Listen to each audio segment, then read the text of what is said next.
वल्क़लमि वमा यस्तून। नाज़रीन अस्सलामु अलैकुम वरहमतुल्लाहि वबरकातुहू। सीधी बात की ताज़ा तरीन खबरों में आपका इस्तकबाल है। आइए सबसे पहले आज की सुर्खियों पर नजर करते हैं। बेंगलुरु में हज 2019 के लिए कुरानंदाजी, 817 आज़मीन का रिजर्व कोटा, जबकि 5884 का कुरा से हुआ इंतखाब। दिल्ली यूनिवर्सिटी टीचरों को मुस्तकिल करने के हक में एहतिजाजी रैली। कठुआ असमत दरी व कत्ल केस में मुलजिमान को सजाएं मिलना सख्त फुर्सत तय, इस्तिगासे का इंकशाफ। बिहार सरकारी अस्पताल में मरीजों की जगह कुत्तों का कब्जा, महकमे सेहत पर सवालिया निशान। जमीयत का बहरान जारी, मौलाना महमूद मदनी ने जारी किया वजाहतनामा। जज लोया मामला 2 बेंच के जरिए मना करने के बाद बॉम्बे हाईकोर्ट सुनवाई के लिए तैयार। हुकूमत के आला महकमों में तयशुदा हुदूद से काफी कम है रिजर्व तबके की नुमाइंदगी। रोहित वेमुला की मौत में समाज के एक बड़े तबके की कहानी जज्ब है। आरबीआई ने इस बैंक पर लगाया 1 करोड़ का जुर्माना, कहीं आपका तो नहीं है इसमें बैंक अकाउंट। मेघालय 32 दिन के बाद मिली कोयला कांड में फंसे 15 में से 1 मजदूर की लाश। कुंभ सरकारी दावों का निकला जनाजा, हजारों बैतुल-खला बेकार, लोग खुले में रफा हाजत को मजबूर। सहाफी रामचंद्र कत्ल केस, डेरा सच्चा सौदा सरबराह गुरमीत राम समेत 4 अफराद को उम्र कैद की सजा। बेरूत से शाही किताब में इसराइल नवाज नरेंद्र मोदी का मकरूह चेहरा बेनकाब। इसराइली फौज की वहशियाना कार्रवाई से 13 फिलिस्तीनी बेघर। दाइश के हमले के बावजूद शाम से निकलने का फैसला अटल है, अमेरिका का बयान। मंबज पर हमला दरअसल अमेरिकी फौजियों के इनखला के प्रोग्राम को मुतासिर करना है, सदर एर्दोगान का बयान। ईरानी कार्गो तैयारी में मुंजमद गोश्त के साथ 15 सीनियर फौजी अफसरान का क्या काम। तुर्की के बेहतरीन यूनिवर्सिटियों में आला तालीम के मौके फौरी तौर पर तुर्किया स्कॉलरशिप्स के लिए रुजू करें। शाम में धमाके में 30 अफराद हलाक। नाज़रीन अस्सलामु अलैकुम वरहमतुल्लाहि वबरकातुहू। सीधी बात की ताज़ा तरीन खबरों में आपका इस्तकबाल है। मैं अंसार अजीज नदवी आज की खबरों की तफसीलात लेकर आपकी खिदमत में हाजिर हूँ। नाज़रीन तफसीलात में जाने से पहले आपको इत्तला कर दूं कि आज का प्राइम टाइम शाये हो चुका है, उसको भी देखें और दूसरे लोगों को भी शेयर करें। और जिन लोगों ने हमारे चैनल को अभी तक सब्सक्राइब नहीं किया है वो ज़रूर सब्सक्राइब कर लें। तो चलिए नाज़रीन चलते हैं तफसीलात की जानिब। पहली खबर बेंगलुरु से है। हज 2019 के लिए आज कर्नाटक के आज़मीन हज का इंतखाब अमल में आया है। बेंगलुरु के विधानसौदा में कुरानंदाजी की तकरीब मुनक़िद हुई। इस तकरीब पर रियासत के सियासी हालात का असर भी देखने को मिला। रियासत के वज़ीर अक़लियती बहबूद और हज ज़मीर अहमद खान, रियासती हज कमेटी के चेयरमैन आर रोशन बेग ने कुरानंदाजी का इफ्तिताह किया। इस मरतबा कर्नाटक हज कमेटी को कुल 13,995 दरखास्तें मौसूल हुई है, जबकि इस साल रियासत का हज कोटा 6,701 मुकर्रर किया गया है। रिजर्व कोटे के तहत 817 आज़मीन का इंतखाब अमल में आया, जबकि 5,884 आज़मीन हज का इंतखाब कुरा के जरिए हुआ है।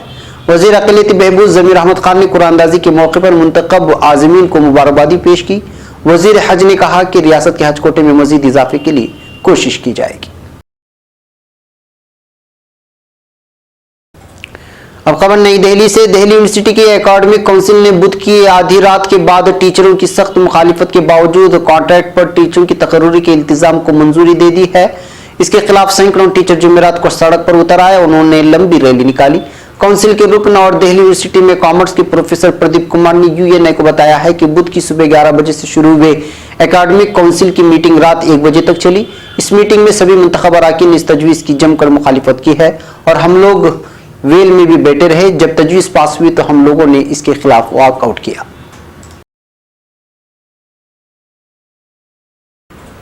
अब खबर श्रीनगर से। जम्मू कश्मीर के जिला कठुआ के रसाना नामी गांव में गुज़िश्ता बरस 17 जनवरी को सामने आने वाले 8 साल कमसिन बच्ची की वहशियाना असमतदरी और कत्ल वाक़े के मुलजिमान का ऑन कैमरा और रोजाना बुनियादों पर trial district and session court Pathankot में जारी है।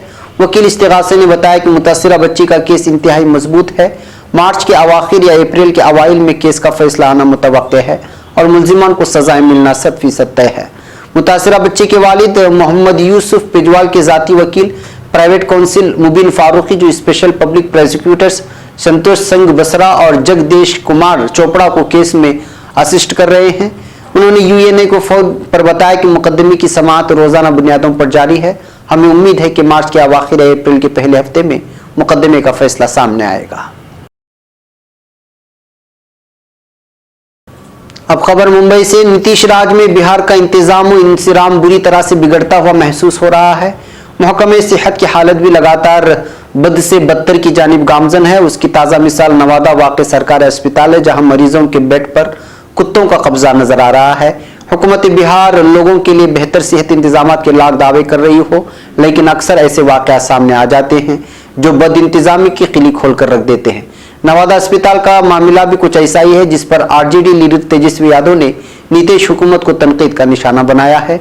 दरअसल बिहार के साबिक नायब वजीर आला तेजस्वी यादव ने एक ट्वीट में कुछ तस्वीरें पेश की हैं, जिसमें मरीजों की जगह बेड पर कुत्ते आराम करते हुए नजर आ रहे हैं। उन्होंने तस्वीर शेयर करने के साथ साथ लिखा है कि नवादा सदर अस्पताल की नायाब तस्वीरें, जहां मरीजों को बेड नहीं मिलते लेकिन कुत्ते बेड पर कब्जा करके आराम करते हैं। तेजस्वी ने ट्वीट में मजीद लिखा है कि यहाँ के रुकने पार्लियामेंट और मरकजी वजीर हिंदुस्तानियों को पाकिस्तान भेजने में मस्त हैं और रियासत के वजीर सेहत दूसरी रियासतों का दौरा करके मौज मस्ती कर रहे हैं।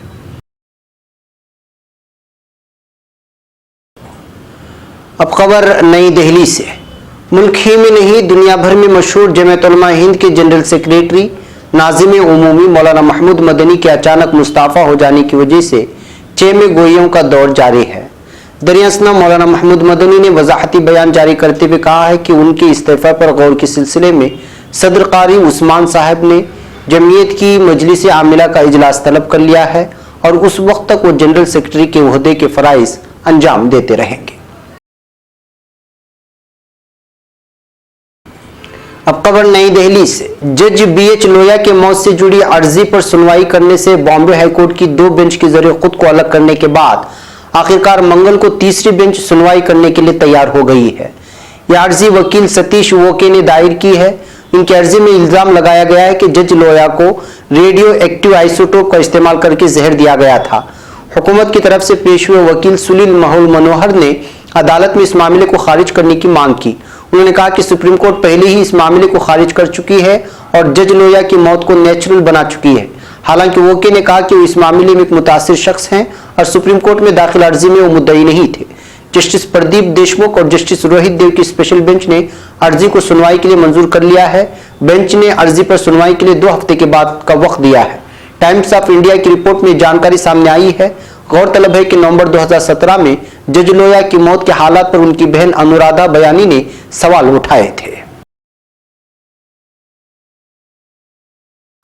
अब खबर नई दिल्ली से। मरकजी हुकूमत ने हालिया आईनी तरमीम के जरिए गरीब अशराफिया के उन लोगों के लिए 10% रिजर्वेशन का इंतजाम कर दिया जिनको मौजूदा रिजर्वेशन का फायदा नहीं मिल रहा था।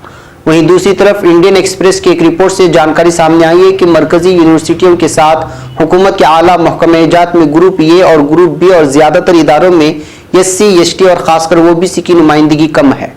मालूम हो कि सरकारी ओहदों में SC के लिए 15%, ST के लिए 7.5% और OBC के लिए 27% रिजर्वेशन का इंतजाम है।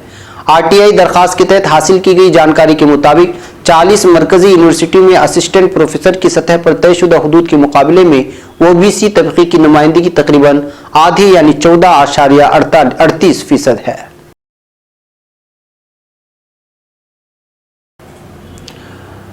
अब खबर हैदराबाद से। रोहित वेमुला की मौत की बरसी पर रियाजुल हक ने एक खुसूसी रिपोर्ट पेश की है। उसी की कुछ तफसीलात आप लोगों के सामने पेश की जा रही है। एक इंसान की कीमत उसकी फौरी पहचान में और सबसे आसान इम्कानात में समेट कर रख दी गई है। महज ये कोट, महज एक नंबर, एक चीज कभी भी इंसान से ऐसे पेश नहीं आया जाता कि उसमें एक दिमाग भी है, वो सोच सकता है।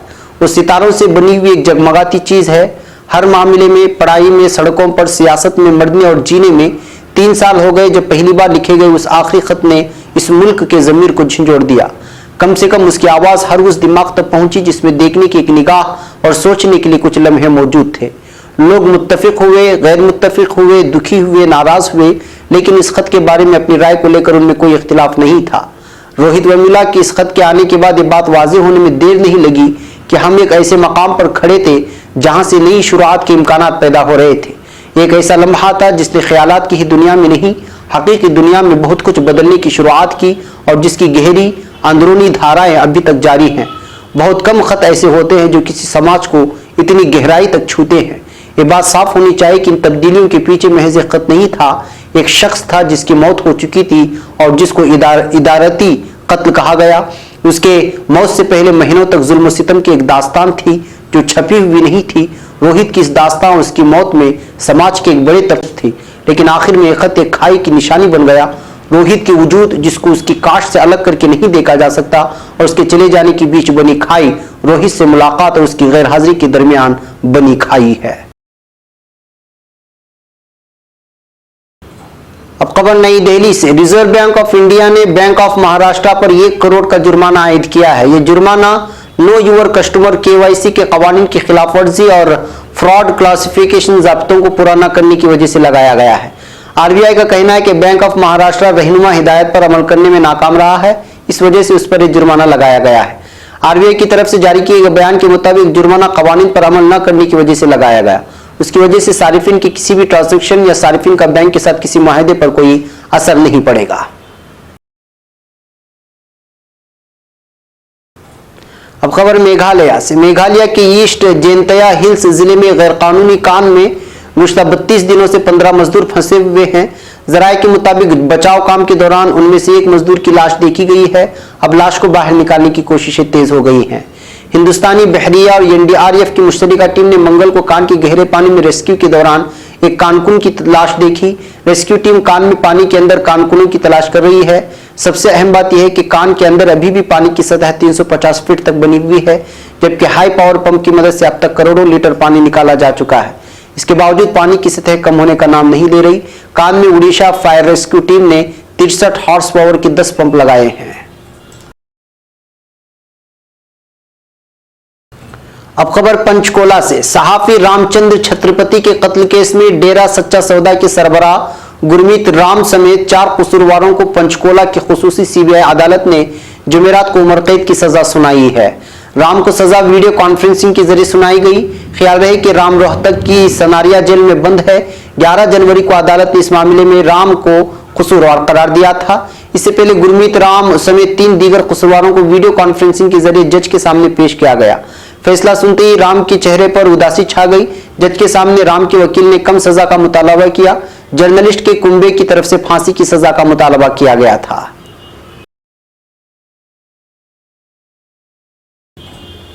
नाज़रीन, अब खबर आलम इस्लाम और आलम भर से है। पहली खबर शाम से। शाम के शिमाली इलाके में वाक़ कुर्दिश लड़ाका के कब्जे वाले मंबर शहर में बुध को एक धमाके में 30 अफराद जाँ बहक हो गए हैं। अलमयादन TV के मुताबिक ये धमाका मेंबर शहर के वस्त में अमरीकी दस्ते की गश्त के दौरान हुआ। धमाके में कितने अमरीकी फौजी हलाक हुए इसके बारे में अब तक इत्तलात नहीं मिली है। दरियासना दहशतगर्दों ने दावा किया है कि हमलावर धमाका खेज जैकेट का इस्तेमाल किया था और इत्तेहादी अफवाज को निशाना बनाकर धमाका किया था। एजेंसी ने अपने दावे को पुख्ता करने के लिए कोई सबूत नहीं पेश किया। मेंबर पर कुर्दिश की क़यादत में मंबस मिलिट्री काउंसिल MMC का कंट्रोल है और आमतौर पर शहर में कुर्दिश की ज़ेर क़यादत जंगजुओं और तुर्की हामी बागियों के दरमियान बढ़ती कशीदगी के बाद अमरीकी फौजी गश्त करते हैं।